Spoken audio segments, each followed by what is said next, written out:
জাদুকরী হ্যাটট্রিকে বিশ্বকাপ ইতিহাসের সর্বোচ্চ গোলের রেকর্ড স্পর্শ মেসির। আলজেরিয়াকে গুড়িয়ে উড়ন্ত সূচনা আর্জেন্টিনার।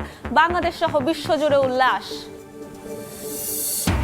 ফ্যামিলি কার্ড বিতরণের তৃতীয় ধাপ উদ্বোধনে মৌলভীবাজারের পথে প্রধানমন্ত্রী অংশ নেবেন। সুধী সমাবেশেও তারেক রহমানের আগমন ঘিরে উচ্ছ্বসিত বিএনপি নেতাকর্মীরা। পুশিন ঘিরে সীমান্তে উত্তেজনা। কুড়িগ্রামে শূন্য রেখায় ময়মনসিংহের ৬ জন, উৎকণ্ঠায় স্বজন। দিল্লির সদিচ্ছা ছাড়া সংকট নিরসন সম্ভব নয়, রাজনৈতিক উদ্যোগ নেওয়ার পরামর্শ।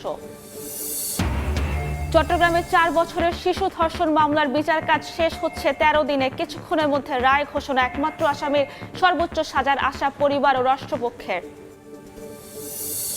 এবং যুদ্ধবিরতি লঙ্ঘন করে লেবাননে হামলা। নেতানিয়াহুর কড়া সমালোচনা ট্রাম্পের। বললেন, পাশে না থাকলে অস্তিত্ব থাকতো না ইসরায়েলের। ইরানকেও হুঁশিয়ারি।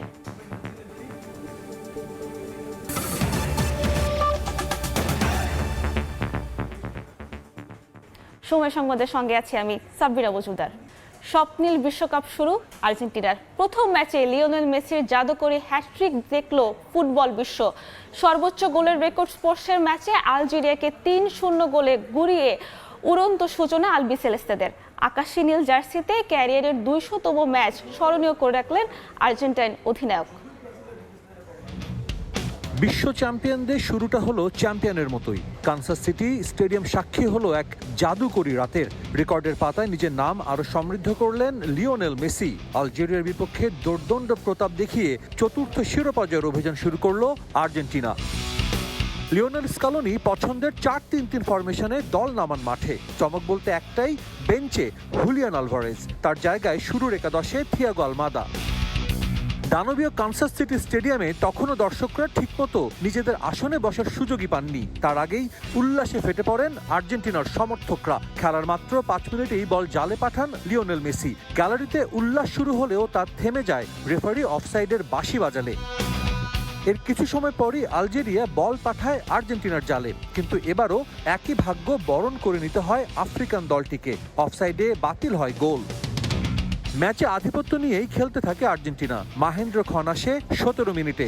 আলজেরিয়ার ৪ ফুটবলারকে ফাঁকি দিয়ে বন্ধু রদ্রিগো ডিপলের ডিফেন্স চেরা পাস খুঁজে পায় লিওনেল মেসিকে। ডিবক্সের বাইরে থেকে নেওয়া শট জালে পাঠিয়ে গোলের খাতা খোলেন লিওনেল মেসি। প্রথমার্ধে প্রতিপক্ষের ডিবক্সে আরও কিছু আক্রমণ করলেও সেগুলো দেখেনি সফলতার মুখ। ফলে ১-০ গোলের লিড নিয়ে বিরতিতে যায় আর্জেন্টিনা। দ্বিতীয়ার্ধেও ম্যাচের নিয়ন্ত্রণ নিজেদের কাছেই রেখে খেলতে থাকে আর্জেন্টিনা। ৫৫ মিনিটে ব্যবধান বাড়ানোর সুযোগ এসেছিল আলবিসেলেস্তেদের। এবার লাউতারো মার্টিনেজের শট রুখে দেন আলজেরিয়া গোলরক্ষক লুকা জিদান। তবে ম্যাচে ৬০ মিনিটে আর পারেননি জিনেদিন জিদানের পুত্র। অ্যালেক্সিস ম্যাকঅ্যালিস্টারের জোরালো শট নিয়ন্ত্রণে নিতে ব্যর্থ হন আলজেরিয়া গোলরক্ষক। ঠিক জায়গা মতো দাঁড়িয়েছিলেন মেসি, মুহূর্তেই বল পাঠিয়ে দেন জালে। বিশ্বকাপ ইতিহাসে নিজের ১৫তম গোল করেন লিওনেল মেসি। অবশ্য জাদুকরের জাদু তখনও শেষ হয়নি। ৬৬ মিনিটে হ্যাটট্রিক পূরণ করার সুযোগ এসেছিল মেসির সামনে। তবে এ দফায় গোলরক্ষক বেশ দক্ষতার সঙ্গেই রুখে দেন আলবিসেলেস্তে অধিনায়কের নেওয়া শট। তবে ৭০ মিনিটে কেউই বাধা হতে পারেননি মেসির সামনে। নিজের ষষ্ঠ বিশ্বকাপে এসে পেলেন প্রথম হ্যাটট্রিক। সঙ্গে বসলেন মিরোস্লাভ ক্লোজার পাশে। ফিফা বিশ্বকাপে এখন সর্বোচ্চ গোলের মালিক আর্জেন্টাইন সুপারস্টার। ম্যাচের বাকি সময়ে আলজেরিয়া চেষ্টা করে গেছে গোল শোধের, কিন্তু এই রাতটা ছিল শুধুই মেসির। ইতিহাসের পাতায় স্বর্ণাক্ষরে লেখা থাকবে মহাতারকার নাম। সাজিদ মুস্তাহিদ, সময় সংবাদ, যুক্তরাষ্ট্র। বিশ্বকাপ জয় করে পরের বিশ্বকাপ শুরু করতে গিয়ে কখনোই জিততে পারেনি আর্জেন্টিনা। এবার ভাঙলো সেই রেকর্ড। আলজেরিয়াকে হারিয়ে বিশ্বকাপ মিশন শুরু করলো আলবিসেলেস্তেরা। জাতীয় দলের জার্সিতে লিওনেল মেসির ২০০তম ম্যাচ স্মরণীয় করে রাখলেন LM10। একই দিনে স্পর্শ করলেন বিশ্বকাপের সর্বোচ্চ গোলের রেকর্ড। ফিফা র্যাঙ্কিংয়ের শীর্ষে থেকে বিশ্বকাপ জয় করা যায় না, সেই রেকর্ডও ভাঙবেন মেসি। আলজেরিয়াকে হারিয়ে বিশ্বকাপের কুফা কাটল আর্জেন্টিনার। বিশ্ব চ্যাম্পিয়ন হয়ে পরের বিশ্বকাপে অংশ নিতে গিয়ে প্রথম ম্যাচেই হেরে বসার যে রেকর্ড, সেই রেকর্ড বইয়ের পাতা ছিঁড়ে ফেললেন লিওনেল মেসিরা। ১৯৭৮ সালে প্রথমবারের মতো বিশ্বজয়ের স্বাদ পায় আর্জেন্টিনা ড্যানিয়েল পাসারিয়ার হাত ধরে। কিন্তু পরের বার অর্থাৎ ১৯৮২ বিশ্বকাপে অংশ নিতে গিয়ে প্রথম ম্যাচেই বেলজিয়ামের কাছে আলবিসেলেস্তেরা হেরে বসে 1-0 ব্যবধানে। এই ঘটনার পুনরাবৃত্তি হয় আবারও 1990 সালে। এর আগে 1986 সালে আর্জেন্টিনা দ্বিতীয়বারের মতো বিশ্ব জয় করেন দিয়াগো আর্মান্দো মারাদোনার হাত ধরে। কিন্তু 1990-এর বিশ্বকাপ শুরু করতে গিয়ে আর্জেন্টিনা আবারও প্রথম ম্যাচে 1-0 ব্যবধানে হেরে যায়। সেবার প্রতিপক্ষ ছিল ক্যামেরুন। সেই শঙ্কা মাথায় নিয়েই লিওনেল মেসিরা 2026 বিশ্বকাপে মুখোমুখি হয়েছিল আলজেরিয়ার বিপক্ষে। কিন্তু এবার আলজেরিয়া পাত্তা পেল না লিওনেল মেসিদের দুর্দান্ত নৈপুণ্যে। আর্জেন্টিনা কাটালো বিশ্বকাপের কুফা, অর্থাৎ 2022 বিশ্বকাপ জয়ের পর এই বিশ্বকাপটা আর্জেন্টিনার হেরে যাওয়ার কথা ছিল, সেটা তো হলোই না। আর্জেন্টিনা জয় নিশ্চিত করলো দুর্দান্ত প্রতাপের সঙ্গে। এর মধ্য দিয়ে আরও একটা রেকর্ড ভাঙার বা আরও একটা কুফা কাটানোর ইঙ্গিত দিয়ে রাখলেন লিওনেল স্ক্যালোনির দল। সেটা কিভাবে ব্যাখ্যা করছি। 1992 সালে যখন প্রথমবারের মতো ফিফা র্যাঙ্কিং চালু হয়, তারপর বিশ্বকাপে অংশ নিয়ে কোনো দল বিশ্বজয় করতে পারেনি। কিন্তু আর্জেন্টিনা এবার সেই কুফা কাটাবে সেটা বলা যায়। কেননা 1978 সালে বিশ্বজয়ের পর পরবর্তী আসরে হেরে বসার যে রেকর্ড, সেটা যেহেতু লিওনেল মেসিরা ভাঙতে পেরেছেন, সুতরাং আর্জেন্টিনা এবার র্যাঙ্কিংয়ের শীর্ষে থেকে যে বিশ্বকাপ শুরু করেছে, তারপর সবাই যখন শঙ্কা প্রকাশ করছে, স্পেশালি আর্জেন্টাইন ভক্তদের যখন মন আকাশে শঙ্কার মেঘ যে এবার বোধহয় হার আর্জেন্টিনার বিশ্বজয় করা সম্ভব হচ্ছে না, সেই সম্ভাবনা এখন নিশ্চিতভাবেই উড়ে যাবে। কারণ আর্জেন্টিনা এরই মধ্যে একটি বাজে রেকর্ড তাদের রেকর্ড বুকের পাতা থেকে ছিঁড়ে ফেলেছে। সুতরাং এবারে বিশ্বকাপ অর্থাৎ 19 জুলাইয়ের ফাইনালে আবারও যদি লিওনেল মেসির হাতে আর্জেন্টিনার চতুর্থ বিশ্বকাপ জয়ের স্বীকৃতি শোভা পায় বা বিশ্বকাপের স্বর্ণিল সোনালী ট্রফি শোভা পায়, তাহলে বোধহয় অবাক হওয়ার কিছুই থাকবে না। কানসাসের অ্যারোহেড স্টেডিয়াম থেকে SM ইকবাল, সময় সংবাদ, যুক্তরাষ্ট্র। লিওনেল মেসি ম্যাজিকে বড় জয়ের উচ্ছ্বাসে মাতে ঢাকা বিশ্ববিদ্যালয়ের বড় পর্দায় খেলা দেখতে আসা আর্জেন্টাইন সমর্থকরা একের পর এক গোলে স্লোগানে প্রকম্পিত হয় টিএসসি প্রাঙ্গণ। বিশ্বকাপ ফুটবলকে ঘিরে বাংলাদেশে যে উন্মাদনা, তার প্রাণকেন্দ্র ঢাকা বিশ্ববিদ্যালয়ের টিএসসি। ঢাকা বিশ্ববিদ্যালয়ের মহসিন হলের মাঠেও ফুটবল খেলা দেখানো হচ্ছে এবং সকাল থেকেই খেলা শুরুর আগে থেকেই এখানে শিক্ষার্থীরা এবং ফুটবল ভক্তরা এসে হাজির হয়েছেন। তারা পুরো 90 মিনিট, প্রায় 100 মিনিটের খেলা প্রাণ ভরে উপভোগ করেছেন। মেসির খেলায় প্রতিটি মুহূর্তে মুহূর্তে তারা হর্ষধ্বনি দিয়েছেন এবং গোলের পর খেলা শেষে তারা ব্যাপক হই হুল্লোড় আনন্দ উচ্ছ্বাসে মেতে ওঠেন। খুবই ভালো লাগছে, একদম শুরু থেকেই খুব হাইপড আপ ছিল, একদমই বোরিং লাগে নাই, পুরো টাইমই খুব এক্সাইটেড ছিল ম্যাচটা। টাইম দেখা, ফার্স্ট টাইম মেসির হ্যাট্রিক, আর্জেন্টিনা জিতা অসাধারণ। ব্রাজিল শিবিরে এখন আর্জেন্টিনা সবাই সবার অবস্থা থেকে পালিয়ে যাচ্ছে। ব্রাজিল শিবিরের অবস্থা এখন ওনারা গুপ্ত অবস্থায় আছে, ওনারা এখন বাইরে হবো না, বাইরে হলে মাইর, বাইরে হইলে মাইর। আলজেরিয়ার বিপক্ষে এই জয়ের ফলে এবং মেসির হ্যাট্রিকের ফলে সমর্থকদের প্রত্যাশা আরও বেড়ে গেল। তারা বলছেন 2022 সালের ধারাবাহিকতায় এইবারও তারা এই চ্যাম্পিয়ন ট্রফি ধরে রাখবেন। দর্শক আছি, তার যে ফ্যান পেজ আছে, সবাই তার প্রতি সন্তুষ্ট। ইনশাল্লাহ আমরা এবার জিতবো। উপভোগ করলাম অ্যান্ড আলহামদুলিল্লাহ 0-3 অনেক বেশি এক্সাইটেড ছিলাম আর আলহামদুলিল্লাহ ভালো করছে। আর্জেন্টাইন সমর্থকদের পাশাপাশি এখানে কিন্তু ব্রাজিল এবং অন্যান্য দেশের সমর্থকরাও খেলা দেখতে এসেছিলেন। তারা খেলার ফাঁকে ফাঁকে যখন আলজেরিয়া আক্রমণ করছিল তখন তারা হর্ষধ্বনি দিচ্ছিল, কিন্তু শেষ পর্যন্ত তাদের এই হর্ষধ্বনি ঠেকেনি। তবে ব্রাজিল সমর্থকরাও বলছেন যে তারা দ্বিতীয় ম্যাচ থেকে হয়তো সামনের দিকে আগাবেন এবং আর্জেন্টাইন সমর্থকরাও তারা এখন পরবর্তী ম্যাচগুলোতে ভালো করে প্রত্যেকটা ম্যাচ বাই ম্যাচ ভালো করে একেবারে ফাইনাল পর্যন্ত যাওয়ার প্রত্যাশা রাখছেন। ঢাকা বিশ্ববিদ্যালয়ের টিএসসি থেকে আব্দুল্লাহ শাফি, সময় সংবাদ, ঢাকা। বিশ্বকাপ মিশনের দারুণ সূচনায় সারা দেশে আর্জেন্টিনার সমর্থকদের উল্লাস, নেচে গেয়ে স্লোগানে উদযাপন করেন প্রিয় দলের জয়।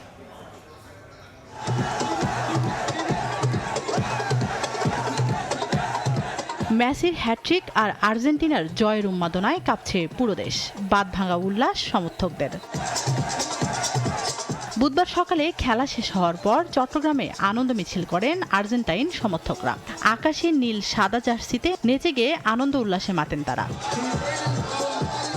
রংপুর টাউন হল চত্বরে বড় পর্দায় ম্যাচ উপভোগ করেন শত শত ফুটবল প্রেমী। ম্যাচের প্রতিটি গোলে উল্লাসে ফেটে পড়েন দর্শকরা। বাঁশি আর জয়ধ্বনিতে মুখর হয়ে ওঠে পুরো এলাকা। বিশ্বকাপের প্রথম ম্যাচে প্রিয় দলের এমন দাপুটে পারফরম্যান্স শিরোপার স্বপ্নকে আরও উজ্জ্বল করছে বলে মনে করেন সমর্থকরা।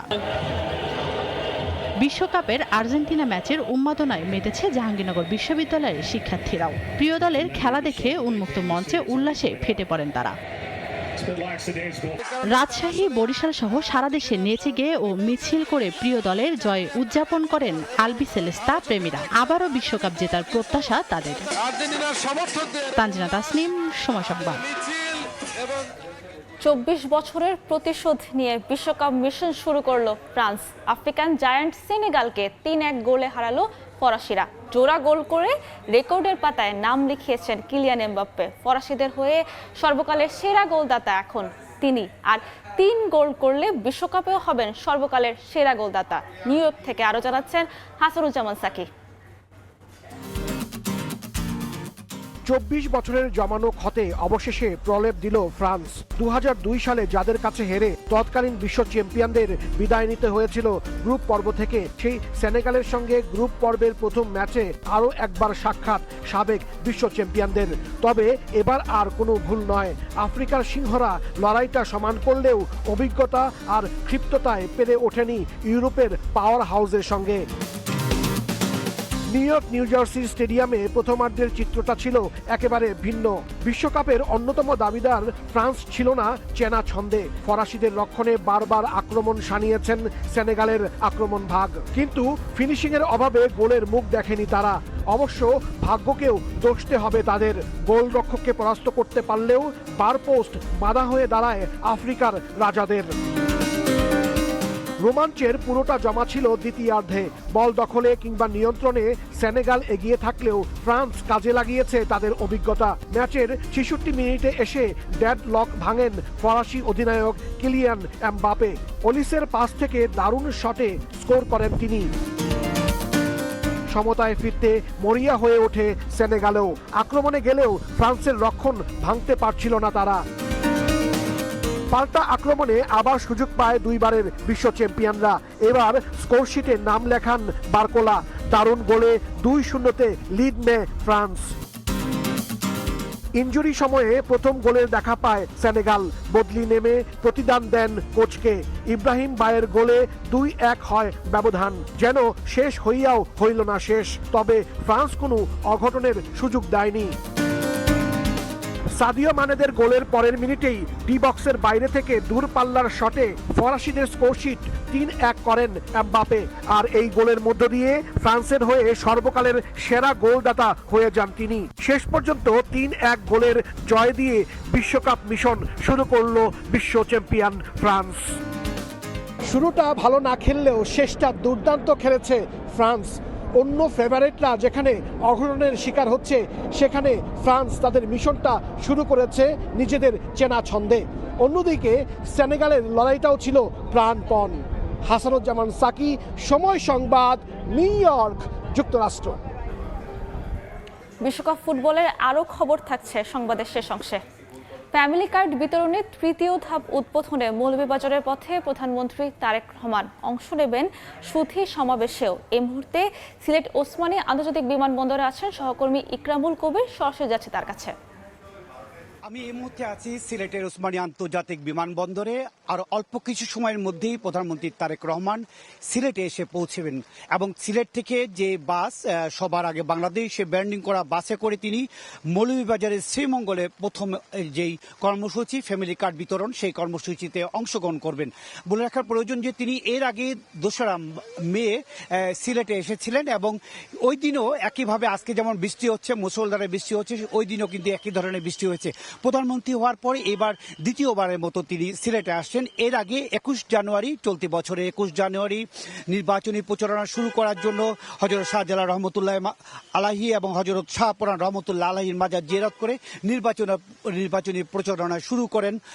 21শে জানুয়ারি তিনি সিলেটে আসেন এবং 22 তারিখ যে নির্বাচনী প্রচারণা শুরু হয়েছিল ওই দিন তিনি সিলেট থেকেই নির্বাচনী প্রচারণা শুরু করেছেন এবং প্রধানমন্ত্রী হওয়ার পর হযরত শাহজালাল রহমতুল্লাহ আলাহির মাজার জিয়ারত করার জন্য জন্য 2রা মে সিলেটে এসেছিলেন। ওই দিন তিনি সরকারি আলিয়া মাদ্রাসা মাঠে জনসভা অংশগ্রহণ করেছিলেন। আজকে এখান থেকে সরাসরি তিনি চলে যাবেন শ্রীমঙ্গল ভিক্টোরিয়া ও উচ্চ বিদ্যালয় মাঠে ফ্যামিলি কার্ড বিতরণ করবেন 1টার সময়, বেলা 1টার সময়। সেই ফ্যামিলি কার্ড বিতরণ করার পর 2:30টার সময় মৌলভীবাজার সরকারি উচ্চ বিদ্যালয় মাঠে ফ্যামিলি কার্ড বিতরণ করবেন। পরবর্তীতে দুসাই রিসোর্টে তিনি রাজনৈতিক নেতৃবৃন্দর সাথে একটি মতবিনিময় সভায় অংশগ্রহণ করবেন এবং প্রধানমন্ত্রী সিলেট সফরকে ঘিরে নেতাকর্মী সহ সাধারণ জনগণের মধ্যে বিপুল উৎসাহ উদ্দীপনা লক্ষ্য করা যাচ্ছে। কারণ হচ্ছে কি, তিনি যেখানে গিয়েছেন সেখানেই যেই নির্বাচনী ইশতেহারে যেই প্রতিশ্রুতিগুলো, সেই প্রতিশ্রুতি বাস্তবায়নে তিনি বিভিন্ন যেই প্রতিশ্রুতি দিয়েছিলেন জনগণকে বা ভোটারকে, সেইগুলো বাস্তবায়ন তিনি করেছেন। সিলেটে তিনি কি ঘোষণা দেন সেইটি শোনার জন্যই অধীর আগ্রহে অপেক্ষা করছেন সিলেটবাসী। এবং সেই আজকে তিনি বলে রাখা প্রয়োজনকে আজকেই তিনি সিলেট ত্যাগ করবেন এবং রাতে সিলেট থেকে একই ইউএস বাংলার ফ্লাইটে করে তিনি ঢাকার উদ্দেশ্যে সিলেট ত্যাগ করবেন। আমরা কিছু সময়ের মধ্যেই প্রধানমন্ত্রী এই পথেই সিলেট থেকে বের হবেন। মোটামুটি তখন আমরা জানিয়ে দিতে পারবো প্রধানমন্ত্রী সিলেট থেকে যাওয়ার সর্বশেষ খবর। মোটামুটি এই ছিল প্রধানমন্ত্রী যে সিলেট থেকে মৌলভীবাজারে রওনা দিবেন তার সবশেষ খবর। যুক্ত ছিলাম সিলেট ওসমানী বিমানবন্দর থেকে। ভারতের পুশিন চেষ্টার শিকার হয়ে কুড়িগ্রামের রৌমারী সীমান্তে খোলা আকাশের নিচে অনিশ্চয়তার মধ্যে দিন কাটছে নারী শিশু সহ 6 জনের। তাদের বাড়ি ময়মনসিংহের ভালুকায়। অভিমানে বাড়ি থেকে বেরিয়ে দালালের খপ্পরে পড়ে ভারতে পাড়ি জমিয়েছিলেন তারা। সেখানে গিয়ে গুয়াহাটি পুলিশের হাতে ধরাও পড়েছিলেন, কিন্তু যথাযথ নিয়ম অনুসরণ না করে তাদের রাতের অন্ধকারে পুশিনের চেষ্টা করে বিএসএফ। এখন শূন্য রেখায় আটকে থাকায় উৎকণ্ঠায় দিন কাটাচ্ছেন তাদের স্বজনেরা। ওবায়দুল হকের রিপোর্ট।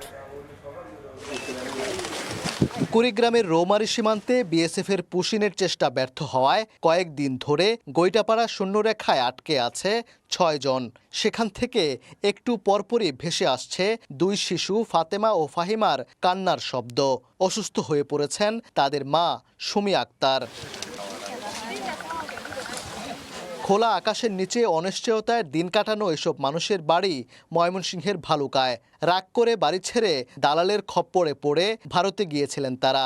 সেখানে গিয়ে ধরাও পড়েন গুয়াহাটি পুলিশের হাতে, কিন্তু যথাযথ নিয়ম অনুসরণ না করে তাদের রাতের অন্ধকারে বাংলাদেশের দিকে পুশিনের চেষ্টা করা হয়।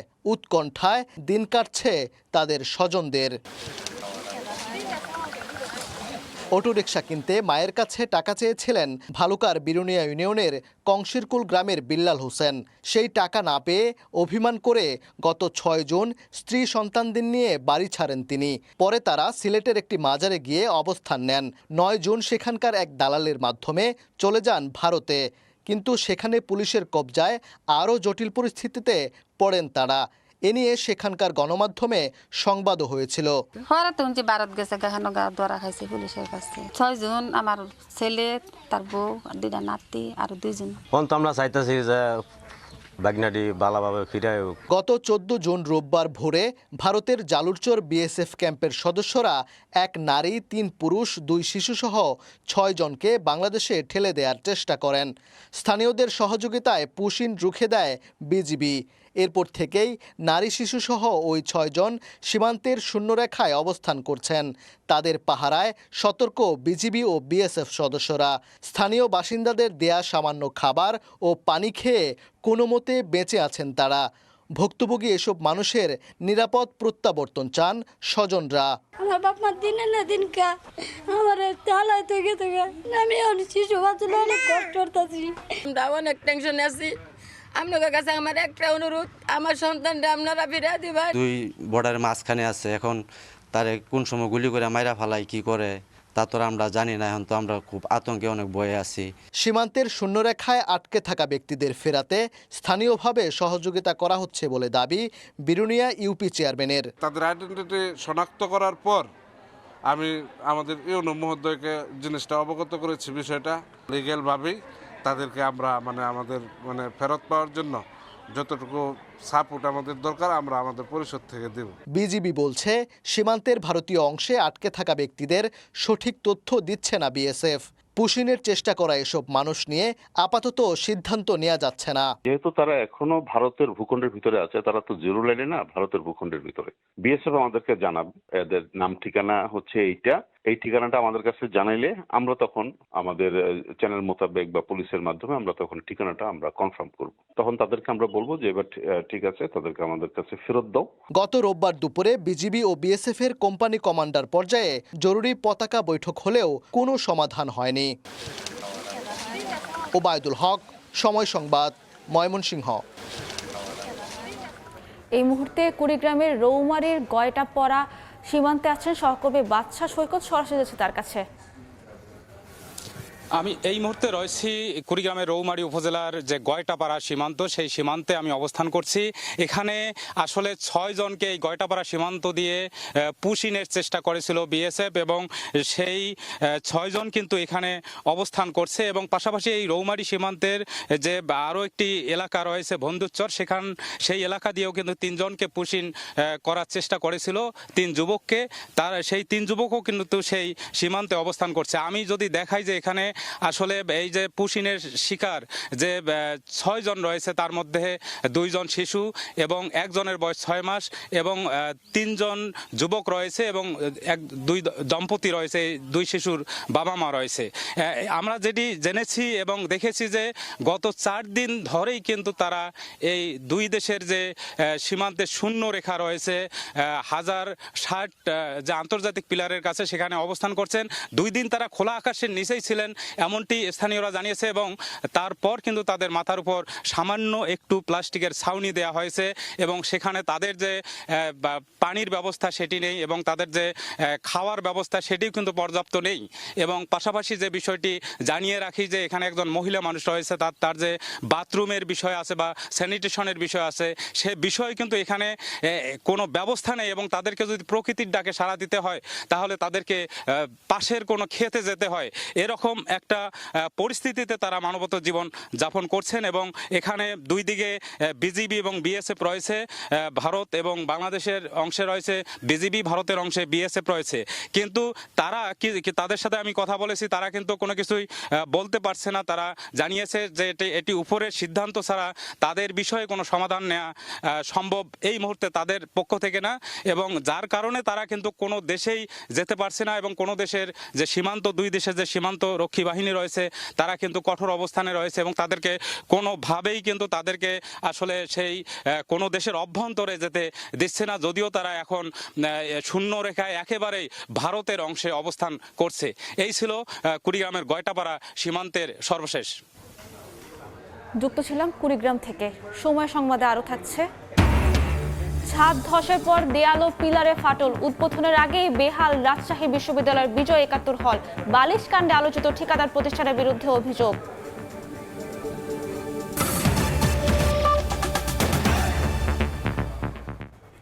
চট্টগ্রামের বাকুলিয়ায় 4 বছরের শিশু ধর্ষণ মামলার রায় কিছুক্ষণ পর। এই মুহূর্তে আদালত প্রাঙ্গণে আছেন সহকর্মী ফেরদৌস লিপি, বিস্তারিত জানাতে সরাসরি যাচ্ছে তার কাছে।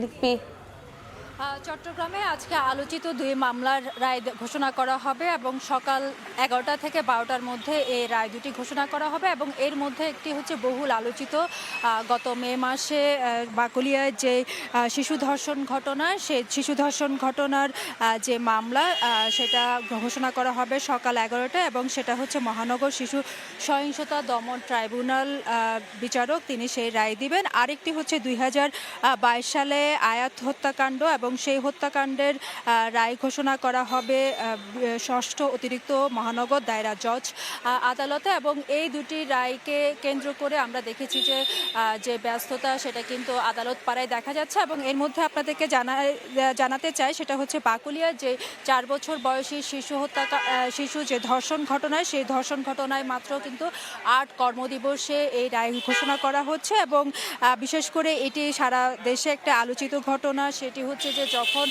শিশু ধর্ষণের ঘটনা হয় সেই আসামিকে যখন পুলিশ গ্রেফতার করতে যায় সেখানে কিন্তু স্থানীয় জনগণ সহিংসতায় জড়িয়ে পড়ে পুলিশের সাথে এবং রাতভর কিন্তু একটি উত্তেজনা বিরাজ করে এবং প্রায় 40 জন সাংবাদিক সহ সাধারণ মানুষ আহত হয় এবং পরবর্তীতে আসামিকে তারা কিন্তু থানা পুলিশ গ্রেফতার করে নিয়ে আসে। এবং আপনি জানেন যে এই মামলায় আদালতে অভিযোগপত্র দেওয়া হয় 4 জুন এবং মোট 18 জনের সাক্ষ্য গ্রহণ করা হয়। আর এর বাইরে যে 5 বছর বয়সী আয়াত হত্যাকাণ্ড সেটি ঘটেছিল 2022 সালে এবং সেই মর্মান্তিক হত্যাকাণ্ডে দেখা গেছে যে আয়াতকে কিন্তু 6 টুকরো করে চট্টগ্রামের যে পতেঙ্গার উপকূলীয় সাগর সেখানে কিন্তু সেই টুকরোগুলো ভাসিয়ে দেয় এবং সেখানে আসামি হচ্ছে 2 জন এবং এর মধ্যে প্রধান যে আসামি আবির তার বিচার কার্যক্রম চলছে এবং আরেকজন আসামি সে শিশু হওয়াতে তার পরিচয় কিন্তু প্রকাশ করা হয়নি এবং এই দুইটার রায়ই কিন্তু সকাল 11টা থেকে 12টার দিকে ঘোষণা হবে বলে আমরা জানতে পেরেছি। তো এই ছিল আমার কাছে এখনো পর্যন্ত চট্টগ্রাম আদালত থেকে সর্বশেষ। যুক্ত ছিলাম চট্টগ্রাম থেকে। এলডিসি উত্তরণ প্রস্তুতি নিয়ে সুনির্দিষ্ট রূপরেখা নেই 2026-27 অর্থ বছরের প্রস্তাবিত বাজেটে। উল্লেখ নেই প্রয়োজনীয় ব্যয় কিংবা সংস্কার কর্মসূচিরও। তবে মসৃণ উত্তরণ কৌশলের সঙ্গে সামঞ্জস্য রেখে নেওয়া বেশ কিছু উদ্যোগ ব্যবসা সহজ করবে বলে আশা অর্থনীতিবিদদের। উত্তরণ পরবর্তী ধাক্কা সামলাতে সরকারের উদ্যোগ কেবল কাগজে কলমে সীমাবদ্ধ না থেকে যেন মাঠ পর্যায়ে সঠিকভাবে বাস্তবায়ন হয় তা নিশ্চিতের দাবি ব্যবসায়ীদের। ইয়ানুস শিফাতের রিপোর্ট। স্বল্পোন্নত দেশ বা এলডিসির তালিকা থেকে বের হলে বিশ্ববাজারে শুল্ক ও বাণিজ্য সুবিধার বড় অংশ হারাবে বাংলাদেশ। সরকারি হিসেবে শুল্কমুক্ত ও কোটামুক্ত বাজার সুবিধা হারালে প্রায় $17.5 বিলিয়ন রফতানি ঝুঁকিতে পড়বে বাংলাদেশ। এরই মধ্যে আসছে নভেম্বরে এলডিসির চূড়ান্ত উত্তরণ পিছিয়ে দিতে জাতিসংঘের সহযোগিতা চেয়েছে সরকার, যা আমলে নেওয়া হলে আরও 3 বছর অর্থাৎ 2029 সাল পর্যন্ত বাড়তে পারে সময়সীমা। তবে নতুন অর্থ বছরের বাজেটে উত্তরণের প্রস্তুতি নিয়ে রূপরেখার ঘাটতি দেখছেন বিশ্লেষকরা। এলডিসি গ্র্যাজুয়েশনের যে প্রস্তুতি, সেই প্রস্তুতির জন্য আমরা ভেবেছিলাম যে বাজেটে হয়তো ডেডিকেটেড ওয়েতে কিছু বলা থাকবে। অর্থনীতিবিদরা বলছেন বাজেটে সুনির্দিষ্ট ব্যয় নির্ধারণের পাশাপাশি ক্ষতি মোকাবিলায় প্রয়োজনীয় সংস্কার কর্মসূচি স্পষ্ট করা হয়নি। আমরা ভেবেছিলাম যে হয়তো সরকার ওই এসটিএস দেখে কতগুলো সেক্টর আইডেন্টিফাই করে সেখানে যে রিফর্মের কথা বলা আছে সেগুলো করার জন্য একটা ডেডিকেটেড সাপোর্ট লাইন বা অর্থ বরাদ্দ করবেন, সেটা হয়তো বাজেট আসে। বাজেট বক্তব্যের মধ্যে আরেকটু বিস্তারিত আলোচনা থাকলে ভালো হতো। 2026-27 অর্থ বছরের প্রস্তাবিত বাজেটে ওষুধ শিল্পে নীতিগত ও আর্থিক সহায়তা দেওয়ার প্রস্তাব দিয়েছেন অর্থমন্ত্রী। এছাড়া এপিআইএ বিনিয়োগ, বিদেশি অর্থায়নে প্রণোদনা, শিল্পায়ন ত্বরান্বিত করতে লাইসেন্সিং জটিলতা কমানো সহ রয়েছে নতুন অর্থনৈতিক অঞ্চল প্রতিষ্ঠার প্রস্তাব। রয়েছে বাণিজ্য অংশীদারদের সঙ্গে চুক্তি এবং রফতানি বহুমুখীকরণে ব্যাংক গ্যারান্টির বিপরীতে শুল্কমুক্ত আমদানির সুবিধা দেওয়ার প্রস্তাব। এসবকে মসৃণ উত্তরণ কৌশলের অংশ হিসেবে দেখছেন অর্থনীতিবিদরা। শুল্ক কাঠামো যেগুলো আছে তার মধ্যে কিছু পরিবর্তন আনতে হবে যদি আমরা এলডিসি গ্র্যাজুয়েশন আমাদের হয়ে যায়। আবার আমাদের প্রতিযোগিতা সক্ষমতা বাড়াতে হবে যখন নাকি শুল্ক সুবিধা ইত্যাদি থাকবে না।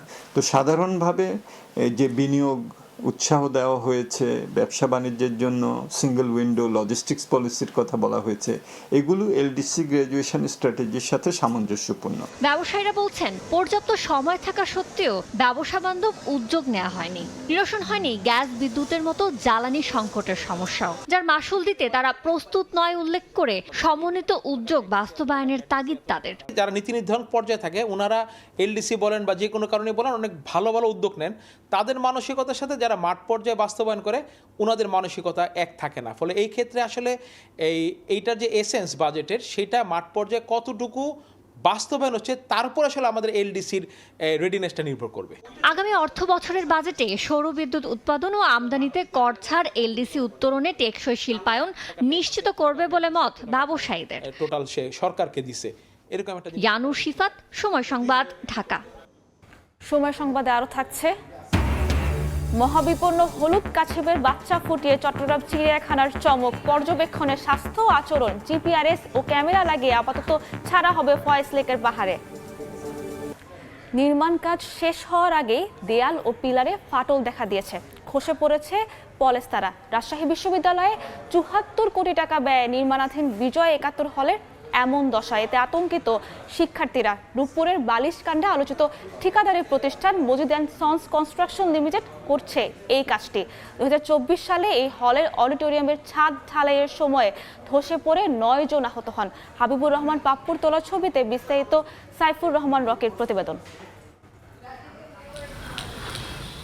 রাজশাহী বিশ্ববিদ্যালয়ের শেরেবাংলা ফজলুল হক হল ঝুঁকিপূর্ণ হওয়ায় নির্মাণাধীন বিজয় ৭১ হলে স্থানান্তর করা হয় প্রায় ২০০ শিক্ষার্থীকে, কিন্তু সেখানে স্বাচ্ছন্দ্যের পরিবর্তে উল্টো বিপদগ্রস্ত তারা।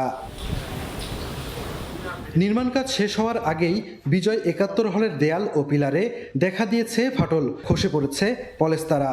তার উপর নিম্নমানের লিফট ব্যবহারের কারণে মাঝে মধ্যেই আটকে পড়ার ঘটনাও ঘটছে। সব মিলিয়ে আতঙ্কেই দিন কাটছে হলটির আবাসিক শিক্ষার্থীদের।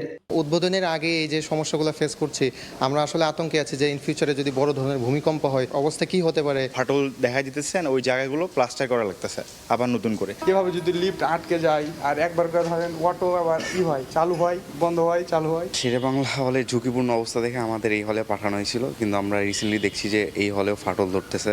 এর আগে ২০২৪ সালের ৩০ জানুয়ারি তড়িঘড়ি করে নির্মাণ করায় হলটির মিলনায়তন ঢালাইয়ের সময় ছাদ ধসে পড়ে আহত হয়েছিলেন ৯ জন।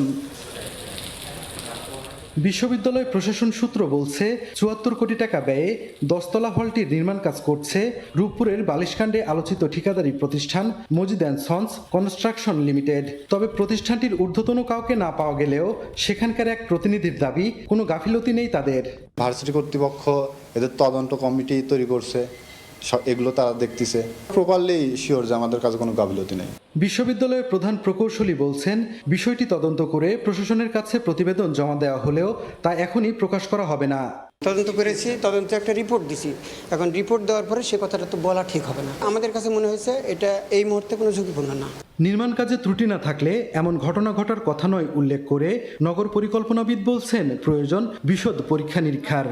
উদ্বোধনের আগে এরকম একটা ফাটল হওয়া অবশ্য এটা হয়তো কনস্ট্রাকশনে কোনো কর্মীর বা ত্রুটি ছিল আর কি, এই কারণে হয়তো এটা হয়েছে আর কি। ঝুঁকি বাড়ালো এটা বলা মুশকিল, টেস্টিংয়ের ইস্যু আছে, টেস্ট করে বলতে পারবে যে আসলে এটা ঝুঁকিপূর্ণ কি ঝুঁকিপূর্ণ। ২০২১ সালের সেপ্টেম্বরে হলটির নির্মাণ কাজ শুরু হয়। একাধিকবার সময়সীমা বাড়ানো হলেও কাজ শেষ হয়নি ৫ বছরেও। সাইফুর রহমান রকি, সময় সংবাদ, রাজশাহী। মহাবিপন্ন হলুদ বর্ণের পাহাড়ি কাছিমের ডিম থেকে বাচ্চা ফুটিয়ে চমক সৃষ্টি করেছে চট্টগ্রাম চিড়িয়াখানা। একটি কিংবা দুটি নয়, 2 দফায় জন্ম নেওয়া মোট 8টি কাছিমের বাচ্চার সঙ্গে আরও 8টি পূর্ণবয়স্ক কাছিম এখন ঘুরে বেড়াচ্ছে চিড়িয়াখানার নির্ধারিত খাঁচায়। অবশ্য কিছুদিন পর জীবনযাত্রা পরীক্ষা করতে এসব কাছিমের শরীরে জিপিআরএস এবং ক্যামেরা লাগিয়ে ছেড়ে দেওয়া হবে পাহাড়ি অঞ্চলে। নূরজামাল আতিকের ক্যামেরায় বিস্তারিত জানাচ্ছেন কমল দে। শিকার করা ও শিকারি থেকে বাঁচার উপায় যেন শিখে গেছে মাত্র কয়েকদিন বয়সী এসব কাচিম ছানা, আর তাই নিজেকে রক্ষা করতে লুকিয়ে পড়ছে শুকনো পাতার নিচে। ১২০ দিন পরীক্ষা ও পর্যবেক্ষণের পর একেবারে নিজস্ব পদ্ধতিতেই ডিম থেকে 5টি বাচ্চা ফুটিয়েছে চট্টগ্রাম চিড়িয়াখানার চিকিৎসক দল। অবশ্য তাদের সংগ্রহে 60টি ডিম থাকলেও 2টি ডিম নষ্ট হয়ে গিয়েছিল। মূলত মহাবিপন্ন প্রজাতির হয় এই হলুদ বর্ণের কাছিম নিয়ে চিড়িয়াখানা কর্তৃপক্ষের আগ্রহ ছিল বেশি। আমাদের টোটাল বিভিন্ন সাইজে আমাদের বড় 8টা আছে, আর এই 8টার থেকে আমরা এই 4 বছরে আরও 8টা বাচ্চা পাইছি। বড়গুলোকে কিভাবে রিওয়াল্ডিং করা যায় নতুনভাবে, সেই পরের প্রসেস আমাদের যে সফট রিলিজ সেটা আমরা শুরু করব। পেঁপে, শশা কিংবা শাক লতাপাতা আহারি এই কাছিমগুলিকে সার্বক্ষণিকভাবে মনিটরিং করা হচ্ছে। সদ্য ফোটা বাচ্চাগুলোর আচরণ কিংবা স্বাস্থ্যে কোনো পরিবর্তন আসছে কিনা যেমন দেখা হচ্ছে, তেমনি পূর্ণবয়স্ক কাছিমগুলিকেও রাখা হয়েছে কঠোর নজরদারির মধ্যে। ২০২২ সাল থেকেই এখানে চলছে হলুদ প্রজাতির এসব কাছিমের গবেষণা। একজন কেয়ারটেকার এখানে আছে এই খাঁচার সাথে, আর সাধারণত আমরাও যখনই সুযোগ পাই এখানে এসে সময় চেক করি 5টা বাচ্চায় ভালো আছে কিনা, সাথে যেগুলো বড় আছে কাছিম সেগুলো তাদের স্বাস্থ্য ভালো আছে কিনা, কোনো কোনো অ্যাবনর্মালিটিস আছে কিনা সেগুলো আমরা চেক করি। একসময় বাংলাদেশের পাহাড়ি অঞ্চল হিসেবে খ্যাত রাঙ্গামাটি, বান্দরবান এবং খাগড়াছড়ির পাশাপাশি সিলেটের লাউয়াছড়ায় দেখা মিলত বিরল প্রজাতির এই হলুদ কাছিমের, কিন্তু নানামুখী সংকটে এই প্রজাতির কাছিম বিলুপ্ত হওয়ার পথে। আর তাই চট্টগ্রাম চিড়িয়াখানায় থাকা পূর্ণবয়স্ক এবং বাচ্চা কাছিমগুলোর বংশ বিস্তারের পাশাপাশি পরীক্ষা চালানোর পরিকল্পনা নেওয়া হয়েছে। এরই অংশ হিসেবে এসব কাছিমের শরীরে সংযোজন করা হবে জিপিআরএস এবং বিশেষ ক্যামেরা। প্রথম পর্যায়ে তাদের ছাড়া হবে চিড়িয়াখানা পার্শ্ববর্তী ফয়েজ লেকের পাহাড়ে। শরীরের উপরে আমরা ট্রান্সমিটার বসাই।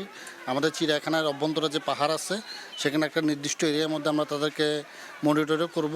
1 বছর পরে হয়তো আমরা জেলা প্রশাসন এবং বন বিভাগের সহযোগিতায় এটা আমরা তাদের যে ন্যাচারাল হ্যাবিট আছে পাহাড়ে সেখানে আমরা তাদেরকে নতুন করে রিইন্ট্রোডাকশন করার আমাদের প্ল্যান আছে। স্ত্রী কাছিম প্রতিবার মাত্র 2 থেকে 4টি ডিম পারে। আর এসব কাছিমের গড় আয়ু 20 থেকে 25 বছর। পাহাড়ে পাওয়া যায় বলে এগুলো স্থানীয়ভাবে পাহাড়ি কাছিম নামেই পরিচিত। কমল দে, সময় সংবাদ, চট্টগ্রাম। পরমাণু অস্ত্র তৈরির চেষ্টা করলেই ইরানের উপর নরক নেমে আসবে বলে হুঁশিয়ারি দিয়েছেন মার্কিন প্রেসিডেন্ট ডোনাল্ড ট্রাম্প। একই সঙ্গে তেহরান ওয়াশিংটন সম্পর্ক স্বাভাবিকের দাবিও করেছেন তিনি। দ্রুতই ইরানের সঙ্গে আনুষ্ঠানিক চুক্তি ও পরবর্তী আলোচনা হবে বলে G7 সম্মেলনে আশাবাদ ব্যক্ত করেন মার্কিন প্রেসিডেন্ট। এদিন লেবানন ইস্যুতে ইসরায়েলি প্রধানমন্ত্রীর কড়া সমালোচনা করেন ট্রাম্প। বলেন তিনি পাশে না থাকলে ইসরায়েলের অস্তিত্ব থাকতো না। ফ্রান্সে G7 সম্মেলনে মঙ্গলবার দ্বিপক্ষীয় বৈঠকে বসেন মার্কিন প্রেসিডেন্ট ডোনাল্ড ট্রাম্প ও সংযুক্ত আরব আমিরাতের প্রেসিডেন্ট মোহাম্মদ বিন জায়েদ আল নাহিয়ান। এ সময় সাংবাদিকদের সামনে ইরান ইস্যুতে কথা বলেন ট্রাম্প। তেহরানের সঙ্গে ওয়াশিংটনের সম্পর্ক স্বাভাবিক হয়ে গেছে বলে দাবি করেন তিনি। ইরানের সঙ্গে শিগগিরই আনুষ্ঠানিক সমঝোতা স্মারক সই এবং পরবর্তী আলোচনা শেষ হবে বলে আশা প্রকাশ করেন ট্রাম্প। সম্পর্ক স্বাভাবিকের দাবি করলেও পরমাণু অস্ত্র তৈরির চেষ্টা করলে ইরানের ওপর নরক নেমে আসবে বলে হুঁশিয়ারিও দেন মার্কিন প্রেসিডেন্ট। ইরান কখনোই পারমাণবিক অস্ত্র পাবে না, চুক্তিতে সেটাই বলা আছে। তারা পারমাণবিক অস্ত্র কিনতে পারবে না, তৈরি করতে পারবে না, উন্নয়নও করতে পারবে না। ইরানের কাছে কোনো পারমাণবিক অস্ত্র থাকবে না। যুদ্ধ বন্ধে ইরানের সঙ্গে এরই মধ্যে ডিজিটালি সমঝোতা স্মারক সই হয়েছে যুক্তরাষ্ট্রের। শুক্রবার তা আনুষ্ঠানিকভাবে সই হওয়ার কথা রয়েছে। এরপর দুই দেশের মধ্যে শুরু হবে পরবর্তী ধাপের আলোচনা। সমঝোতা স্মারকটির মেয়াদ 60 দিন। এই সময়সীমার মধ্যে পরবর্তী ধাপের আলোচনা শেষ করতে হবে। শুক্রবার জেনেভায় পরমাণু কর্মসূচি নিয়ে যুক্তরাষ্ট্রের সঙ্গে আলোচনার কথা জানিয়েছে ইরানও। G7 সম্মেলনে লেবানন ইস্যুতে ইসরায়েলি প্রধানমন্ত্রী বিনিয়ামিন নেতানিয়াহুকেও এক হাত নেন ডোনাল্ড ট্রাম্প। ট্রাম্প ইসরায়েলকে থামতে বললেও লেবাননের দক্ষিণাঞ্চলে হামলা চালায় ইসরায়েল। রোববার ইরান ইসরায়েল চুক্তি ঘোষণার পর নেতানিয়াহু বাহিনীর বিরুদ্ধে অন্তত 84 বার যুদ্ধবিরতি চুক্তি লঙ্ঘনের অভিযোগ উঠেছে। ইসরায়েলি প্রধানমন্ত্রীর আরও দায়িত্বশীল হওয়া প্রয়োজন বলে মন্তব্য করেন ট্রাম্প। এ সময় তিনি পাশে না থাকলে ইসরায়েলের কোনো অস্তিত্ব থাকবে না বলেও সতর্ক করেন। আমাদের ছাড়া, যুক্তরাষ্ট্র ছাড়া ইসরায়েল বলে কিছু থাকতো না। আমাকে ছাড়াও ইসরায়েলও থাকতো না, কারণ আমি যা করেছি তা করার জন্য অন্য কোনো প্রেসিডেন্ট প্রস্তুত ছিল না। নেতানিয়াহুর সঙ্গে আমার সম্পর্ক খুবই ভালো ছিল, কিন্তু এখন লেবানন ইস্যুতে নেতানিয়াহুকে আরও দায়িত্বশীল আচরণ করতে হবে। এদিকে বারবার চুক্তি লঙ্ঘন করে বৈরুতে হামলা অব্যাহত থাকলে ইসরায়েলকে কঠোর জবাবের হুঁশিয়ারি দিয়েছে ইরান। রাইসা জান্নাত, সময় সংবাদ। এই পর্যায়ের শীর্ষ সংবাদগুলো জানিয়ে দিচ্ছি আরেকবার।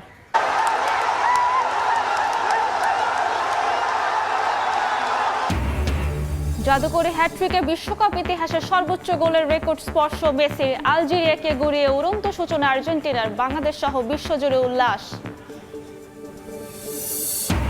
ফ্যামিলি কার্ড বিতরণের তৃতীয় ধাপ উদ্বোধনে মৌলভীবাজারের পথে প্রধানমন্ত্রী অংশ নেবেন। সুধী সমাবেশেও তারেক রহমানের আগমন ঘিরে উচ্ছ্বসিত বিএনপি নেতাকর্মীরা। এবং পুশিন ঘিরে সীমান্তে উত্তেজনা। কুড়িগ্রামের শূন্য রেখায় ময়মনসিংহের 6 জন, উৎকণ্ঠায় স্বজন। দিল্লির সদিচ্ছা ছাড়া সংকট নিরসন সম্ভব নয়, রাজনৈতিক উদ্যোগ নেওয়ার পরামর্শ।